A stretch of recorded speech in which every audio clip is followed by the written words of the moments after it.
गावरान कोंबडं तर केलेलं आहे थोडं सुकं, थोडंसं केलेलं आहे सूपचं. माझ्यासाठी आहे सकाळची दोडक्याची भाजी. इथं घातलेला आहे मस्त भात आणि मुलाला केली होती मॅगी. तर आता सगळ्यांचं झालं आहे जेवण. आता मीच राहिलेले, मला काय आज भाकरी खायची नाही म्हणून मालकासाठी 2 भाकरी टाकलेल्या आहेत.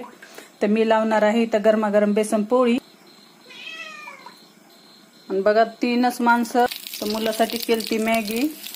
तर आता मी टाकणार आहे माझ्यासाठी थोडीशी अशा प्रकारे टाकून घेतलेली आहे. आणि खूप छान लागते बघा भाकरीसोबत, भातासोबत. आणि माझं तर काही नाही, कधी पण मिस्टरांनी नॉनव्हेज आणलं की काही नाही झटपट रेसिपी म्हणून, आणि मला आवडतं पण खायला, तर एक अशी पोळी टाकते. तर संध्याकाळचा माझा होता असा मेन्यू. कसं वाटलं काय नाही रेसिपी कमेंट्समध्ये नक्की सांगा.